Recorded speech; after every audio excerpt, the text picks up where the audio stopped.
Y ahora sí damos comienzo al repaso de política internacional, esta vuelta al mundo en 25 minutos. Vamos a ver si lo cumplimos. Escuchaban una canción, una hermosísima canción de Elsa Soares, una de las principales voces de la música brasileña, que lamentablemente falleció en su casa en Río de Janeiro. Tenía 91 años, se dice que falleció por causas naturales, pero nos deja lo más lindo que es su obra. Lo bueno, ¿no?, de los artistas que se inmortalizan con canciones pero tan hermosas como Elsa Soares. Ahora sí, antes de arrancar el repaso de política internacional, Cris, ¿por dónde se pueden comunicar con nosotros para opinar de lo que vamos analizando, para enviarnos sugerencias, para decirnos que estamos saliendo muy lindos por la cámara? Decime, Cris. Bueno, Leandro, y también para que nos envíen sus canciones favoritas de Elsa Suárez, que, bueno, la mujer del fin del mundo, que yo creo que además le merece un personajazo acá en Radio La Pizarra, porque vaya qué historia, ¿no? De esta mujer, la voz de la samba en Brasil. Nos pueden seguir a través de Twitter en @lapizarraok y en el resto de redes sociales estamos como Radio La Pizarra. No se olviden que tenemos un canal de YouTube donde también semana a semana pues vamos subiendo los episodios, los segmentos más destacados de nuestro programa. Si quieres, iniciamos, Leandro, con el repaso a las noticias de la semana.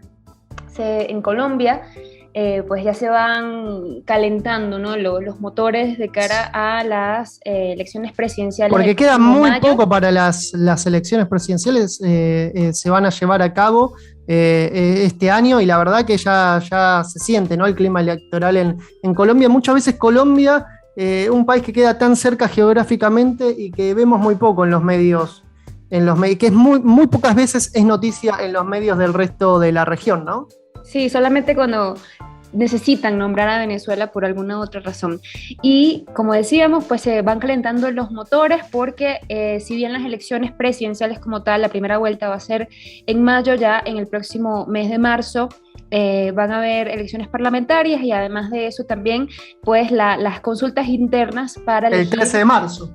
Exactamente, para elegir a los candidatos por los bloques o los partidos independientes que están justamente pues ya inscritos. Esta semana varios candidatos y candidatas a la presidencia de Colombia, precandidatos, formalizaron esas precandidaturas, valga la redundancia, a las elecciones. Por el pacto histórico está el senador de la República, líder de la Colombia Humana, Gustavo Petro, quien se va a medir, ¿no?, en esa consulta interna el próximo 13 de marzo frente a la activista ambiental Francia Márquez, que llevará pues la bandera de los movimientos Soy Porque Somos y del Pueblo Democrático, así como Roy Barrera, Arelis Uriana y Alexander López, todos pues inscritos en el marco del Dios mío santo, del pacto histórico. Sí, por la coalición de la esperanza, y esta es una noticia que ya venía sonando desde inicios del año. Además de Sergio Fajardo, ¿no?, el candidato que se está metiendo en las encuestas, la excongresista, quien fue mantenida rehén por la guerrilla de las FARC durante 6 años, Ingrid Betancourt, pues también vuelve a aspirar a la presidencia de Colombia. Valga resaltar que si bien Betancourt pues ha sido crítica de las FARC, ella apoya el proceso de paz y se ha convertido básicamente en uno de esos símbolos de los intentos nacionales por reconocer los costos de la guerra, también para superarlo. Sí, Ingrid Betancourt, que se presenta por parte de la coalición Centro Esperanza, que, como dice su nombre, aspira a conquistar el voto del centro, ¿no? Exactamente, Leandro. Lo curioso es que hace unos días ya fue publicada pues una encuesta bastante grande que está realizada por los principales medios de comunicación en Colombia, como Noticias RCN y la alianza de otros como Vanguardia, El País, ¿no?, de medios internacionales, el Heraldo, El Colombiano, también NTN 24 y otros. De los 19 candidatos y candidatas que aspiran a llegar a la Casa de Nariño, Gustavo Petro continúa liderando pues la intencionalidad de voto, seguido no de otro candidato o candidata, sino del voto en blanco. Y luego en tercer lugar le seguiría Rodolfo Hernández, quien fue pues el alcalde de Bucaramanga, y Sergio Fajardo también por la coalición de Centro Esperanza. si bien, como decimos siempre en la pizarra, tomamos con pinzas los sondeos, es cierto que esta tendencia que se ve es resultado del estallido social en Colombia. En primer lugar, un candidato por la izquierda como Gustavo Petro, y por el otro lado, en segundo lugar, el voto en blanco. Creo que habla mucho de la crisis que vive el sistema político actual y de la baja y escasa representatividad que inspira hoy por hoy el gobierno de Iván Duque y la derecha en general en Colombia. Se terminaron de disipar las dudas también en cuanto a la permanencia o no de Francia Márquez, quien había tenido algunas críticas y diferenciaciones para con Gustavo Petro, y Gustavo Petro también sigue aspirando a incorporar al Partido Liberal, así a armar una coalición un poquito más grande que vaya al centro izquierda y poder asegurarse un consenso más amplio. ¿Cómo lo ves, Gaby, vos a este movimiento de Gustavo Petro, quizás también en línea y tomando el ejemplo de Gabriel Boric, que vamos a analizar más adelante, y sus guiños a la concertación, a la exconcertación y a Michelle Bachelet? Bueno, yo creo que Gustavo Petro tiene clarísimo la película, en el sentido de que la izquierda tiene que ir unida e inclusive convocar a otros sectores que estén en el centro digamos, en el centro político, ¿no? Y tiene que ser capaz de ampliar la mayor cantidad de alianzas posibles para ganarle a una derecha que ha sido implacable, ¿no? Y que, bueno, tiene un usufructo grande de la violencia generada en Colombia permanentemente. Otra vez Naciones Unidas ha puesto el ojo en Colombia y alertado al mundo entero digamos, de que la violencia en Colombia es ya inaceptable. Una dirigente social recientemente fue encontrada en un río, el cadáver de esta dirigente social. Entonces, ese es el contexto en el que Gustavo Petro está planteando buscar las alianzas que garanticen que Colombia pueda ir por otro camino, ¿no? Totalmente, como bien vos decías, otra vez un asesinato a una dirigente social en Colombia. Se vuelve algo hasta de rutina, que se naturaliza y que se invisibiliza lamentablemente en los medios de comunicación. Ahora sí, nos vamos de Colombia, nos vamos hacia Honduras. No sé si Crismar o Abraham, ¿cuál de los dos tiene el tema? Por acá lo tenemos. Y bueno, sí, Lean, me imagino que todos ya hemos visto las imágenes preocupantes que han trascendido de Honduras, ¿no? En este contexto de la instalación del nuevo Congreso, el nuevo Congreso de este país centroamericano. Bueno, se ha puesto en marcha ayer, este viernes, entre gritos, golpes, denuncias de traición a la mandataria electa. Hablamos de Xiomara Castro. Después de que 20 diputados de su formación, esto es lo más grave, porque son de su formación, el Partido Libertad y Refundación, bueno, hayan elegido como presidente provisional de la Cámara a Jorge Cálix, rompiendo así con el pacto alcanzado con su socio, el Partido Salvador Honduras, ¿no? Esto sucedió el viernes, insisto, a poco menos de una semana de tomar posesión. Xiomara Castro, la presidenta electa de Honduras, bueno, ya está enfrentando su primera crisis política, y es en el mismo seno del futuro partido gobernante. Mejor escuchemos las propias palabras de Xiomara Castro pronunciadas ayer, viernes. La ausencia de los 20 diputados es un augurio de una traición de contrarrevolucionario al partido y al pueblo hondureño que derrotó a la narcodictadura nacionalista el domingo 28 de noviembre, y una traición al proyecto político de refundación de la patria al intentar el día de mañana imponer el plan de la élite corrupta que dirige Juan Orlando Hernández.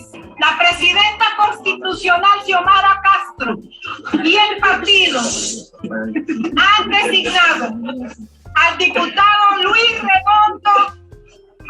Luis Rolando Redondo Guijarro para la presidencia del Congreso Nacional.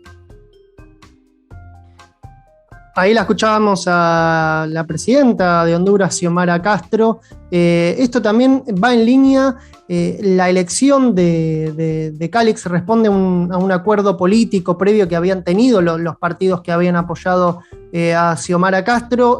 Su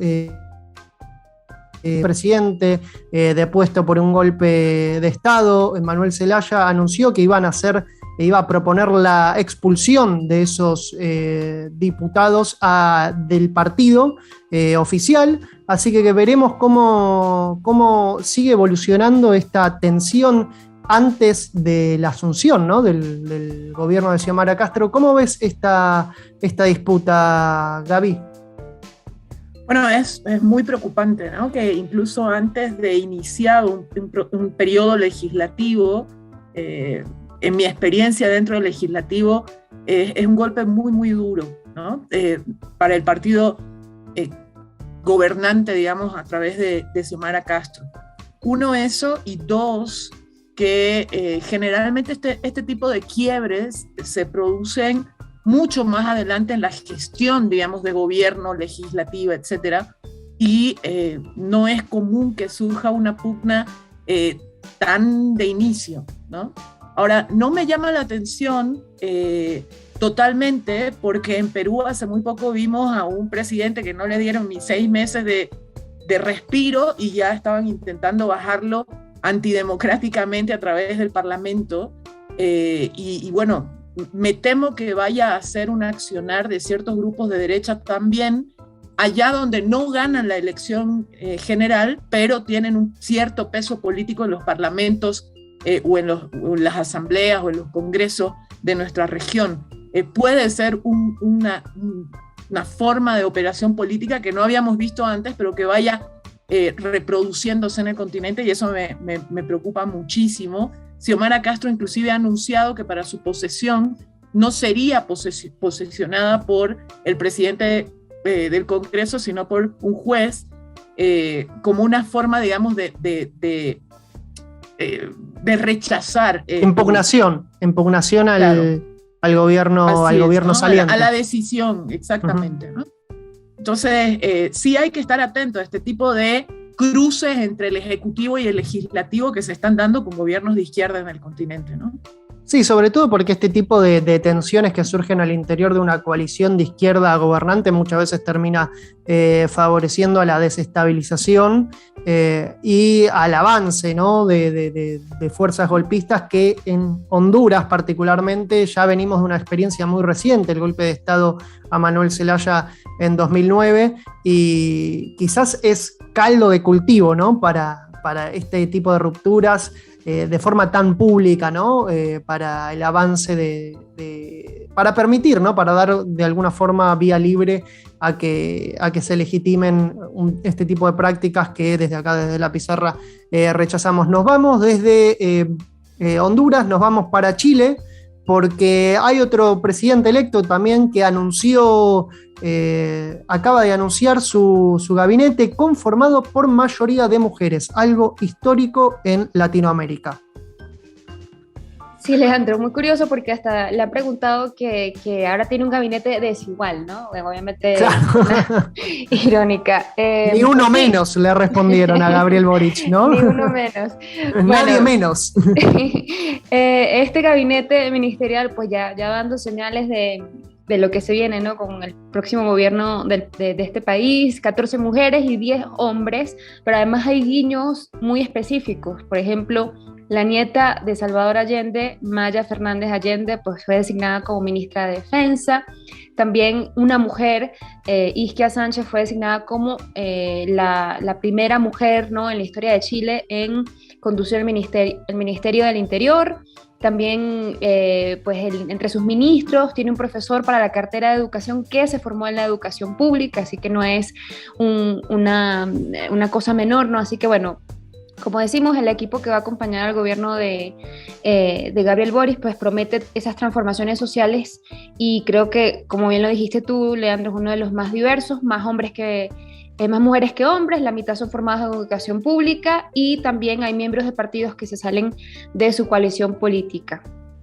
Sí, recordemos, Isquia Siches, está bueno desandar los nombres, los principales nombres, como para ver quién es quién dentro de este gabinete y darnos cuenta de que hay no solamente hay una conformación donde hay más mujeres que hombres, un gran detalle que habla un poco del perfil feminista que quiere adoptar el gobierno de Gabriel Boric, pero también analizar un poco la conformación, porque Isquia Siches fue presidenta del Consejo Médico durante la pandemia, eso la llevó a tener una gran visibilidad y una enorme exposición pública. De hecho, la Asociación de Corresponsales de Prensa Internacional en Chile la eligió en 2020 como personaje del año. ¿Por qué? Porque inspiraba muchísima confianza y credibilidad ante los medios. Isquia Siches viene de una trayectoria universitaria, fue dirigente durante su etapa en la Universidad de Chile, se unió finalmente al Comando de Apruebo Dignidad como jefa de campaña de Gabriel Boric, y lo cierto es que viene con una potente agenda feminista a favor de la legalización del aborto, demanda más derechos para la comunidad LGBT. No solamente es una persona que ha tenido un rol central dentro de lo que fue el manejo de la pandemia, sino también ahora lo tendrá en este nuevo gabinete conformado que acaba de anunciar el presidente electo Gabriel Boric. Pero hay otra mujer que también destaca del anuncio, y es la flamante vocera Camila Vallejo, quien estuvo en la pizarra hace un tiempo atrás y que fue una de las caras junto a Gabriel Boric de aquel levantamiento o, si se quiere, movimiento estudiantil que ha tomado mucho protagonismo en la última década en Chile, reclamando por la gratuidad de la educación pública en Chile, y veremos cómo es recibido este rol en el cual se va a llevar a cabo. También otra de las personas, otro de los grandes nombres que merecen materia de análisis, corresponde al gabinete económico, ¿no? Y es la ratificación la designación de Mario Marcel al frente del Ministerio de Hacienda, una persona que en su momento ha ocupado un lugar clave dentro de los gobiernos de Michelle Bachelet. Creo que es un poco un gesto hacia una especie de continuidad, no sé si lo llamaría en cuanto al modelo económico, pero sí quizás hablar de cambios por etapa. No sé qué lectura podemos hacer de este gabinete que parece dejar contento a un amplio espacio, un amplio espectro, ¿no? Que va desde el centro hasta la izquierda. ¿Vos cómo lo interpretás, Gaby? Sí, yo creo que esa variedad también muestra la variedad en términos de la sociedad chilena, ¿no? Y de lo que creo que Gabriel, inclusive luego de la segunda vuelta y de su triunfo, siguió ampliando, ¿no? Y creo que además alguna digamos, ortodoxia le puede incomodar, tanto de la derecha como desde la izquierda, pero lo que sí está planteando Gabriel de una manera muy contundente es que va a trabajar de la mano con la constituyente, que proyectan además hacia adelante esos cambios profundos hacia el futuro con la constituyente, pero al mismo tiempo el gobierno tiene la obligación de responder en el ahora a los chilenos y las chilenas, y él quiere dar también señales de cierta estabilidad con transformación, ¿no? Esa es mi lectura. Me gustó mucho, además, ciertos guiños que ha tenido en las últimas horas en una entrevista en la BBC. Era muy, muy raro que un presidente chileno hable del presidente boliviano y de un líder político boliviano, como habló de Álvaro García Linera y de Luis Arce, Gabriel Boric. Entonces, eso era muy raro que suceda por todas las tensiones que todo el mundo conoce, históricas, por el tema marítimo, ¿no? Entonces hay señales así que son, y muy humanas además, ¿no? Gabriel Boric se ha dedicado a encontrarse con gente de carne y hueso, con niños, con niñas, y a escuchar mucho. Totalmente, totalmente. Creo que va por ahí la mano por lo menos de los primeros días de gobierno de Gabriel Boric. Ya los gestos hablan de por sí y la designación de este nuevo gabinete. Ahora sí tenemos buenas noticias porque habemos luz, volvió la luz para Bahía. ¿Cómo estás, Bahía, Luna? ¿Todo bien? Se hizo la luz finalmente. Se hizo la luz. No sabemos cuánto va a durar, pero bueno, acá estamos. Hola a todas y a todos y a todos. Acá en la pizarra. Vamos a aclarar para quienes recién se suman, no es que Bahía Luna se haya quedado dormida después, se haya pegado una siestita después del almuerzo, no va por ahí la mano, sino que ¡pum! Se le apagó la luz, literal, no la luz física, sino la luz de su casa, ¿no? Entonces por eso no le permitió estar en el comienzo del programa y ahora sí la sumamos para el repaso de política internacional. ¿Por qué? Porque Argentina, ¿qué pasó en Argentina en esta semana, Bahía?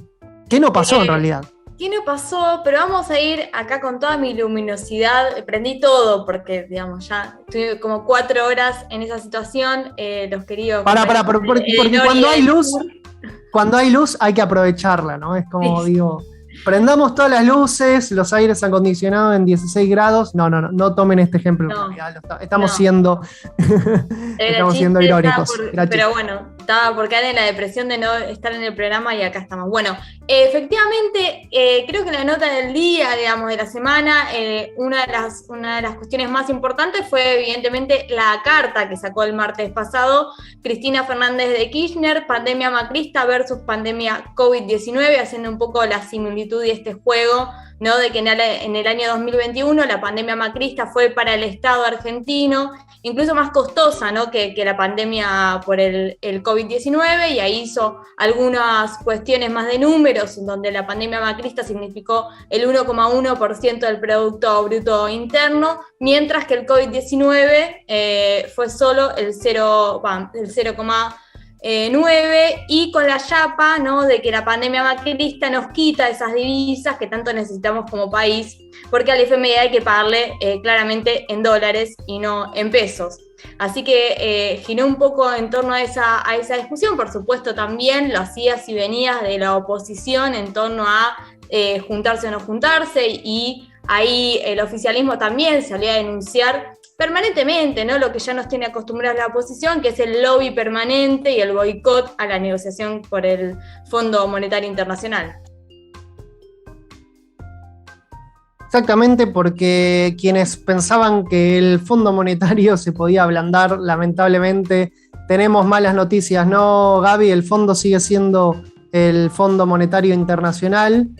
Cambian los rostros, pero no cambian a veces las políticas, y sobre todo la voluntad, ¿no? De la poca voluntad del Fondo Monetario de asumir muchas veces lo que es la responsabilidad que tuvieron en este préstamo completamente irracional y que respondió solamente a intereses políticos, que fue básicamente apoyar un intento de reelección desesperado de un gobierno como el de Mauricio Macri, que venía en capa caída. ¿Qué se puede esperar, Gaby, del Fondo Monetario ya a estas alturas? ¿Cómo la ves vos? Yo creo que, Lean, lo hemos dicho otras veces, creo, acá en la pizarra, en este tema creo que todos y todas esperamos muy poco ya. Hemos aprendido muchas lecciones en relación al Fondo Monetario Internacional. No quiere dar su brazo a torcer en el reconocimiento de la corresponsabilidad que tiene por haber otorgado semejante cantidad de dinero al Estado argentino, además en unas condiciones que ahogan hoy la economía y afectan la economía de cada ciudadano argentino y cada ciudadana argentina. Entonces, yo la verdad tengo muy pocas expectativas positiva, pero lo que sí saludo es que haya un Estado hoy que no tampoco se achica, que no se deja fácilmente cohesionar, aplastar y someter, ¿no? Y que la va a pelear y va a pelear todo lo que pueda. Lastimosamente, una oposición además tan ciega que intenta no solamente responsabilizar al gobierno de Alberto Fernández, sino que tampoco acompaña ninguna de las iniciativas que pudieran ser favorables para el pueblo argentino. O sea, sí, es algo que, ¿no? No asumen su propia responsabilidad en lo que fue esa toma de préstamo. Ahora, hablando del Fondo Monetario Internacional, nos vamos a hablar de su principal socio dentro de este organismo. Estamos hablando del gobierno de los Estados Unidos. ¿Por qué? Porque cambió hace un año ya el signo político de la primera magistratura del gobierno de Estados Unidos. Pasó de manos del republicano Donald Trump a el demócrata Joe Biden. Algunas cosas como la política internacional no cambiaron mucho, sino quizás al contrario, empeoraron, tanto para Estados Unidos como para el mundo. Pero bueno, para hacer un balance más o menos de lo que fue este año de gobierno, que prometía muchísimo. Recordemos que Joe Biden asumió la presidencia con una votación récord y con muchísimas promesas que no pudo cumplir hasta ahora, con muchísimos desafíos, con la retirada de Afganistán en materia de política internacional, con la tensión creciente con Rusia en materia geopolítica. Vamos a escuchar ahora el análisis de Silvina Romano, nuestra amiga responsable de la unidad geopolítica de CELAC y autora del libro Trumperialismo, la guerra permanente contra América Latina, a ver cuál es el análisis que hace el balance que hace de este primer año de gobierno de Joe Biden. Primer año en la presidencia de Biden en Estados Unidos deja para América Latina una muestra de esta política exterior de poder blando. En primer lugar destaca el tema de las migraciones, una fuerte crisis humanitaria en la frontera de Estados Unidos con México y de México con países centroamericanos. Se han intentado negociaciones, se han propuesto a Estados Unidos planes de asistencia para el desarrollo, para la seguridad, en un marco en el cual no cambia estructuralmente una serie de acuerdos desiguales frente a la situación. Con respecto a la diplomacia de la vacuna, uno de los temas 2021, Estados Unidos ha quedado claramente por detrás de China y Rusia, que tuvieron las primeras iniciativas, y ha tratado de reacomodarse con nuevos préstamos y donaciones de vacunas en el transcurso de 2021. Otro tema es la conflictividad político y social y la reacción desde el gobierno estadounidense, como es en el caso de Cuba, frente a las protestas, movilizaciones de julio. Biden mostró una preocupante continuidad con el gobierno de Donald Trump y se desecharon las expectativas de un retorno a la política Obama con respecto a Cuba. Por último, decir que cerró el año con una cumbre sobre la democracia a nivel internacional que dejó por fuera países como Bolivia, Nicaragua, Cuba y Venezuela, y donde se planteó que el foco para América Latina, donde se pondría el foco, es la lucha anticorrupción. Así que estar atentas y atentos. Llegan las noticias en AM750, no se vayan, que seguimos con más La Pizarra.